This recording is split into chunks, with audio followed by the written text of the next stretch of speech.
तो गाइस कैसे हो आप लोग। तो रेनेगाड इमॉर्टल के नेक्स्ट नॉवल के एपिसोड नंबर 340 में आपका स्वागत है। तो चलिए शुरू करते हैं।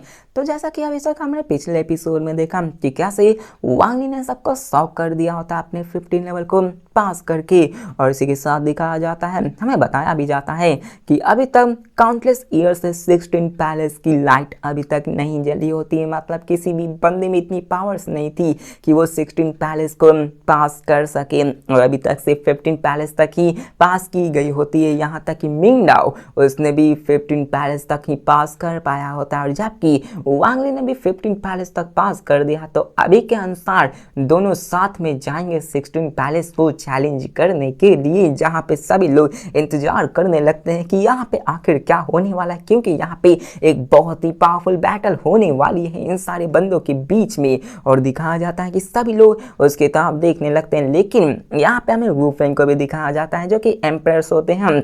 उनके भी एक्सप्रेशन काफ़ी ज़्यादा सीरियस होते हैं, क्योंकि यहाँ पे उन्होंने ये जाना होता है कि मिंगडाओ ने पहले भी 2 दफ़ा 16 पैलेस को ट्राई किया था, लेकिन दोनों दफ़ा वो फेल हो चुका था। अब सब लोग सोचने लगते हैं कि आखिरकार कौन किसको पास करा है। दोनों एंटर कर चुके होते हैं अपने 16 पैलेस के अंदर, और हमें दिखाया जाता है कि 9 सेकेंड पास हो चुके होते हैं। और जैसे ही 9 सेकेंड पास होता है, वहाँ पे जो कि 16 पैलेस में आज तक काउंटलेस ईयर्स तक एक भी लाइट नहीं निकली है, वहाँ से लाइट निकलने लगती है, जिसको देखकर तो आगे बंदे और भी हैरान हो जाते हैं और कहते कि ये कैसे हो सकता है, ये कतई नहीं हो सकता। और सब लोग इंतजार करने लगते कि आखिरकार वो कौन बंदा है जिसने कि 16 के पिलर्स की लाइट को ऑन कर दिया है। जहाँ पे कुछ बात करने लगते हैं कि ये जरूर वांग नहीं होगा, लेकिन उनमें से कुछ कहते हैं कि ऐसा नहीं है, ये जरूर मिंगडा होगा, क्योंकि उसने इतने सालों से प्रैक्टिस कर रखी है। अब सब लोग गेस करने लगते हैं कि वहाँ पे कौन होंगे।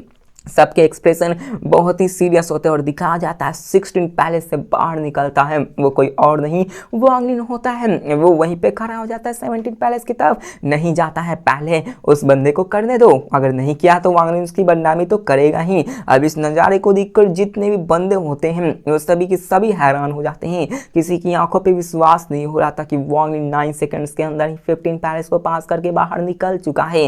जितने भी एम्परर एग्जाल्स होते हैं उन सबकी चुप्पी बंद हो जाती है। वांग ली ने अपने पावर्स को साबित कर दिया होता है कि देखो तुम सारी इम्प्रेसिव चाल जो कि मेरी की बदनामी कर रही थी, देखो मेरी पावर्स कितनी हैं, तुम सब मेरे सामने चींटी के बराबर हो। वहाँ पे वो ऐसे ही रुका हुआ होता है, और हमें दिखाया जाता है कि टाइम बीतने लगता है। More than 1 instance of stick और भी टाइम बीत चुका होता है। मिंगडाओ अभी भी बाहर नहीं निकला होता, और भी टाइम बीत जाता है। और फाइनली वहाँ पे एम्परर मिंगडाओ बाहर निकलता है, और निकलते ही जोरों जोरों से हंसने लगता है, क्योंकि उसने इतने सालों बाद जाकर 16 पैलेस को पास किया होता है। और बाहर निकलने के बाद वो जोर जोर से ठहाके मारने लगता है। उसको लगता है कि वांग ली ने पास ही नहीं किया होगा, वो हंस रहा होता है। लेकिन जैसे ही वो सामने बाहर की तरफ देखता है, वहाँ पे वो देखता है क्या कि जो खुशी उन सारे के ऊपर होनी चाहिए, मिंगडाओ के पास करने के बाद किसी पे खुशी हो ही नहीं थी, कोई भी तालियां ही नहीं बजा रहा था, जिसको देखकर उसे हैरानी होती है कि आखिर हुआ क्या। जहाँ पे उनमें से बंदे कहते हैं कि मिंगडाओ तुम्हारी टाइमिंग बहुत ही कम थी, तुम पहले नहीं निकल पाए। और वांग ली कहता कि तुम काफ़ी स्लो हो, जिसको जानकर मिंगडाओ की चारें तुरंत पीली पड़ जाती है, मानो वो समझ ही नहीं पाता। और कहता तुमने 16 पैलेस को पास कर दिया। और किलिंग इंटेंट रिलीज करने लगता है। उसे काफी ज्यादा गुस्सा आने लगता है कि आखिर कैसे हो सकता है। अब वांग ली उसकी तरफ देख कर कहता कि क्या तुम फिर से ट्राई नहीं करना चाहते हो, और वहां पे उसको भड़काने लगता है। मतलब पहले मिंगडाओ ने जो वांग ली को भड़काया होता है, अब वांग ली उसके साथ ऐसा कर रहा होता है, उससे चिढ़ाने लगता है कि देखो तुम्हारी इतनी पावर नहीं है, देखो मैं तुमसे ज्यादा पावरफुल हूँ। वहां पे यार पता नहीं एनिमेट होके आया तो कितना ही मजा आएगा इन सब की जेलसी को देखकर। और हमें दिखाया जाता है कि वहां पर वो सब अटेम्प्ट करने वाले थे 17 पैलेस को भी, ताकि वो अपनी पावर्स को दिखा सके।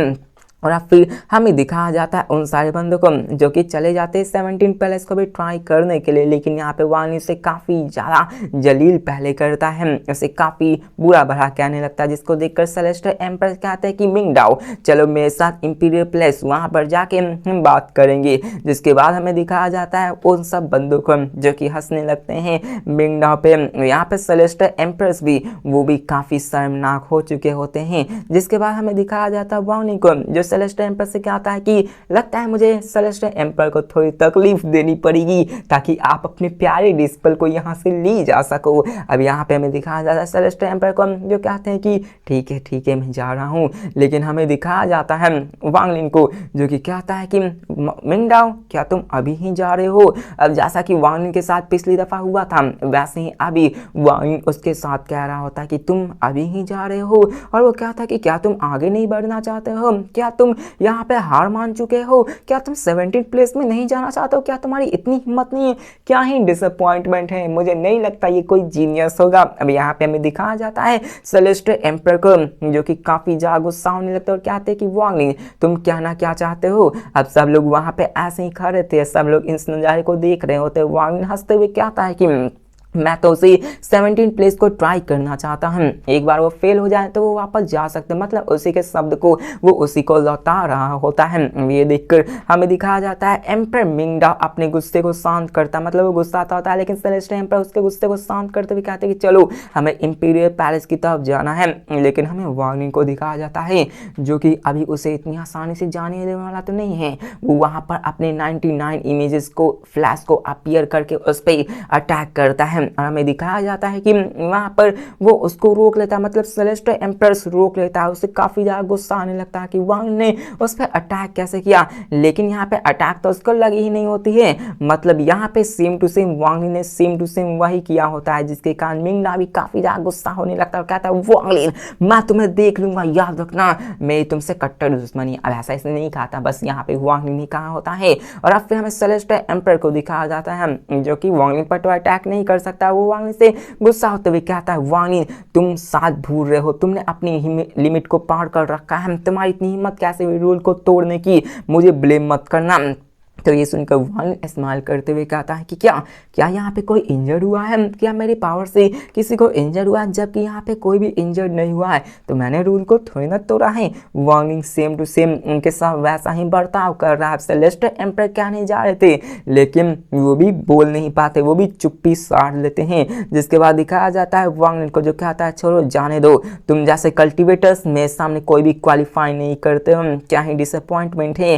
वांग वहाँ पे अपने आपको 17 प्लेस के ऊपर ट्राई करना शुरू करता, मतलब वो 17 पैलेस को भी ट्राई करने के लिए जा रहा होता है। वहाँ पे हमें दिखाया जाता है कि वो उसके लिए ट्राई करता है। वहाँ पे हमें मिंगडाओ को भी दिखाया जाता है जो कि वेट कर रहे होते हैं। अब यहाँ पे सब लोग जान चुके थे कि जो वांग लिन है, जितने भी ग्रैंड एम्प्रेस होते हैं उन्हें पता चल जाता कि वांग लिन एक बहुत ही पावरफुल कल्टिवेटर है। वो तो ऑलरेडी हो चुका था 13 लेवल को पास करने के बाद ही वहाँ पे सब लोग उसका इंतजार करने लगते हैं। यहाँ पे हमें दिखाया जाता है वांग को जो कि 17 पैलेस में जा चुका होता है। सब लोग वहां पे इंतजार करने लगते हैं कि क्या वो 17 प्लेस को पास कर पाएगा या फिर नहीं, और सब लोग यहाँ पे बाहर वांग लिन की तरफ बात करने लगते हैं कि आखिरकार यहाँ क्या होने वाला है।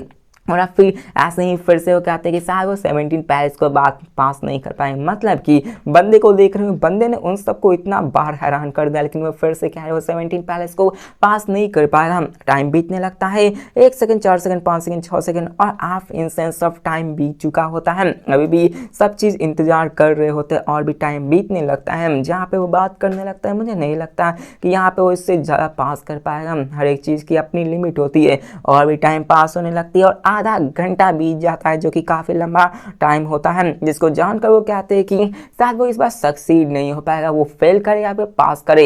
यहाँ पे उसने अपने वर्थित को दिखा रखा है कि वो नंबर 1 कहलाने के लायक है। जहाँ पे हमें दिखाया जाता है और भी टाइम पास होने लगता है, सब लोग इंतजार करने लगते हैं कि आखिरकार कब वहाँ पे लाइट अपीयर होगी या फिर फेल हो जाएगा।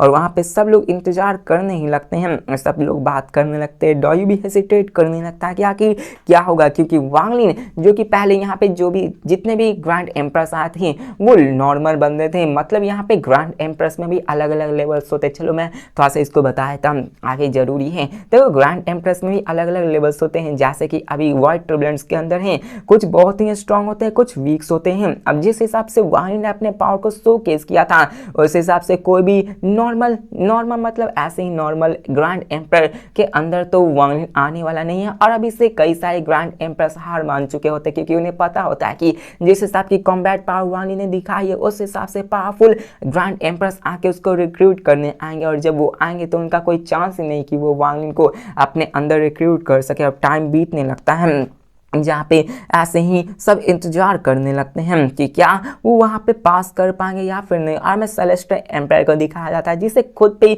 गुस्सा आ रहा होता है कि यहाँ पे उसने वांग के साथ अच्छा रिलेशन नहीं बनाया है, लेकिन अभी टाइम बहुत ही बीत चुका होता है, सबको लगता है कि वो फेल कर पाएगा। और ऐसे ही बहुत ही बकवास, मतलब पूरे के पूरे चैप्टर में इसी बात पे फोकस की गई है। सब लोग सारे एम्प्रेस को दिखाया जाता है। अगर मैं सबकी बात करने लगूँ तो वीडियो काफ़ी ज़्यादा बोरिंग हो जाएगी। सबकी सिर्फ एक ही जो होती है कि वो पास करे या फिर नहीं करे। उसकी पावर्स काबिल तारीफ है, मैं उसको अंदर रिक्रूट जरूर करूंगा।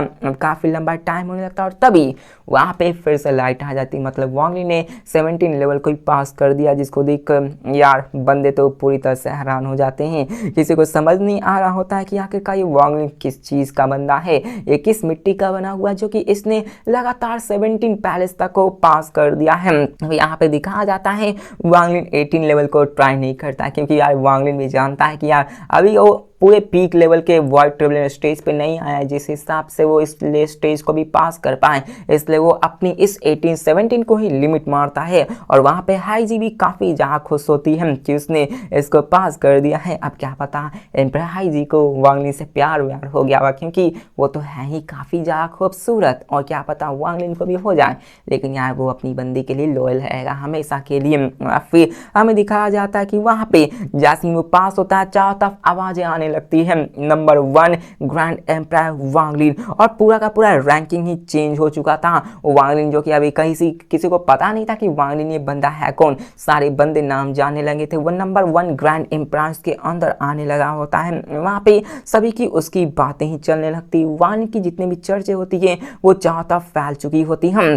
वहाँ पे हमें बताया जाता है कि वांग ली फेमस हो चुका था अपने व्हाइट हेयर एसेंडेंट एम्पायर के नाम से, और यहाँ पे सबको एक चीज़ तो समझ में आ गई थी कि वांग ली के पास भले ही सोल आर्मर मौजूद हो, लेकिन सोल आर्मर के मौजूद होने के साथ ही उसने तो 17 लेवल को पास कर दिखाया है, ये किसी की बस की बात नहीं है। वो भी जानते थे, उन्हें भी ये बात अच्छी से पता थी कि आखिरकार सोल आर्मर को लेकर कितनी पास की जा सकती है, उनको इनके लिमिट के बारे में बहुत ही अच्छे से पता होता है। यहाँ पे ग्रैंड एम्पायर वांग ली की तरफ देखने लगते हैं, वो भी समझ जाते हैं कि यहाँ पे काफ़ी पावरफुल बंदे आने वाले हैं, अगर उसको रिक्रूट करना तो उसे काफ़ी बड़ी कीमत चुकानी पड़ेगी, और वहाँ पे और भी बंदे आने वाले होते हैं। वो फ्रेंड भी दिखाया जाता है जो कहता है कि फॉर्चुनेटली मैं वांग ली के साथ अच्छा रिलेशन है, मैं उसे रिक्रूट नहीं कर पाऊंगा तो क्या हुआ, आगे चल के मेरी उसके साथ अच्छी रिलेशन तो होगी ही। जिसके साथ हमें सेलेस्टियल एम्पायर को भी दिखाया जाता है जिसे काफ़ी ज़्यादा गुस्सा आता है, और मिंगडाओ वो तो बंदा यार वो तो टूट ही चुका होता है, मतलब यार उसके बारे में क्या ही बताऊं यार मैं। वो इसको जब पता चले कि वांग ली ने 17 लेवल को पास कर दिया तो उसको काफ़ी काफ़ी काफ़ी ज़्यादा गुस्सा आने लगता है। जिसके बाद हमें दिखाया जाता है उसके मास्टर को जो कहता है मिंगडाओ मैं तुम्हें अपॉर्चुनिटी देता हूँ क्या, ताकि तुम क्लोज डोर कल्टिवेशन में जा सको, वहाँ पे अपनी पावर को बढ़ाओ और अपने इस ह्यूमिलिएशन का बदला लो। मतलब आगे आने वाले चैप्टर्स में हमें वांग ली वर्सेस मिंगडाओ में फाइट जरूर दिखाएगी, क्योंकि जिस तरह से जिस हिसाब से वांग ली ने मिंगडाओ को ह्यूमिलिएट किया होता है उस हिसाब से उनमें जो दुश्मनी वो काफ़ी ज़्यादा बढ़ चुकी है। और जबकि वांग ली पे उसने अटैक करने की कोशिश की होती तो वांग ली भी उसे छोड़ने वाला थोड़ी ना था। यहाँ पे हमें दिखाया जाता है हाई जी को जो कि अपने टीचर को भी बुला लेती है कि वहाँ पे वो वांग ली को अपने अंडर रिक्रूट कर सके, और वहाँ पे हमें दिखाया जाता है ग्रैंड एम्पायर जियोडुन जो कि हाई जी के मास्टर होते हैं, वो भी आकर उससे बात करने लगते हैं। और साथ में हमें एम्पायर जिमनी को भी दिखाया जाता है जो कि बहुत ही लालची होती है, जो कहते हैं कि मैं इसको रिक्रूट करने वाली हूँ, और दिखाया जाता है कि सब लोग उसकी बातें करने लगते हैं। और वांग ली को दिखाया जाता है जो कि वहाँ से निकल जाता है, मतलब उसकी सिर्फ जो माइंड होती है वहीं पर आई हुई होती है, और वो फाइनली उसी केव के अंदर जाता है जहाँ पर वो बैठ कर अपने एम्पायर ट्रायल को दे रहा था। फाइनली वो अपने बॉडी में रिटर्न हो जाता है, जहाँ पे अभी भी सी ड्रैगन मौजूद था उसकी उसकी रखवाली के लिए। साथ में ली जिन बियाओ को दिखाया जाता है जो कि उसके बगल में ही बैठा हुआ था। हमें बताया जाता कि लिन जिन बियाओ जो कि सबको बेवकूफ़ बनाने में काफ़ी ज़्यादा माहिर है, उसने सी ड्रैगन को भी बेवकूफ़ बना दिया होता है। मतलब कि वो यहाँ पे रह रहकर सी ड्रैगन के एसेंस को एब्जॉर्ब कर रहा होता है, उसे बेवकूफ़ बना के उसी के हाथों से उसके सी एसेंस को निकाल रहा होता है, उसको एब्जॉर्ब करके अपनी पावर्स को बढ़ा रहा होता है। और यार पता नहीं सी ड्रैगन के पास दिमाग नहीं होता, मतलब उसके पास उतनी दिमाग नहीं होती है सोचने भर की टाइम। और वहाँ पे तभी वांग अपनी आंखें खोलता है। तो इसी के साथ ही एपिसोड भी खत्म होती है। तो मिलते हैं नेक्स्ट वीडियो में और देखते हैं कि आगे क्या होने वाला है। तब तक के लिए बाय।